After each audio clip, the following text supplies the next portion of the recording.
Police थाना हद से गश्त के दौरान एक बड़ी चोरी के गिरोह का पुलिस ने पर्दाफाश किया है। पुलिस ने इस मामले में गिरोह के 3 अपराधियों को गिरफ्तार किया है। पूछताछ के दौरान आरोपियों द्वारा विभिन्न स्थानों पर की गई चोरियों का भी खुलासा किया गया है। आरोपी गुरुदेव उर्फ मिर्ची बताया जा रहा है। मामले की जांच के दौरान पुलिस ने करीब 1 लाख से अधिक का माल बरामद किया है। आगे की जांच पार्टी पुलिस कर रही है। पाटी पोलीस स्टेशनला 23 तारखेला रिपोर्ट आली नंदकिशोर लिमजे यांची की ते बाहेर साक्षगंधाला गेले होते। त्यानंतर परत आल्यावर त्यांना घर कुलूप तुटलेला दिसला आणि घरचं भरपूरचं सामान चोरीस गेलेलं दिसला। त्या तक्रारीवरून आम्ही गुन्हा नोंद करून आरोपींचा शोध डीबी पाटी PSI कोल्हारे आणि आमच्या पथकामार्फत सुरू होता। पेट्रोलिंग दरम्यान संशयित आरोपी मिळून आला। त्याचं नाव आहे गुरुदेव उर्फ मिर्ची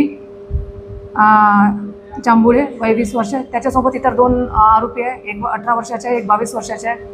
जेव्हा त्यांना आपण विचारपूस केलं, ताब्यात घेतला आणि नंतर अटक करून PCR घेतला।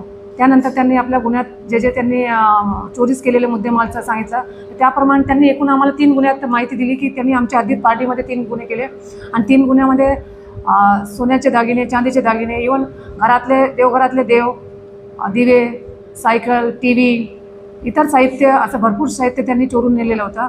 तर अशामधून एकूण 1,13,200 रुपयाचा माल रिकवर झालेला आहे आणि आमच्या DB पथकाने खूप चांगली कामगिरी केलेली आहे। माननीय पोलीस उपायुक्त डॉक्टर रवींद्र कुमार सिंगल सर, त्याचप्रमाणे joint sir Nisar Tamboli sir, north region Pramod Shewale sir, DCP zone 5 Shri Kadam sir, ACP Kshirsagar sir, आम्ही स्वतः पोनी नंदा मनगटे, PSI कोल्हारे आणि DB पथकातले शैलेश आणि इतर कर्मचारी जे आहेत, या सर्वांनी ह्या तपासामध्ये खूप मदत केली आणि वरिष्ठांच्या मार्गदर्शनानुसारच आम्ही हा गुन्हा उघडकीस आणलेला आहे।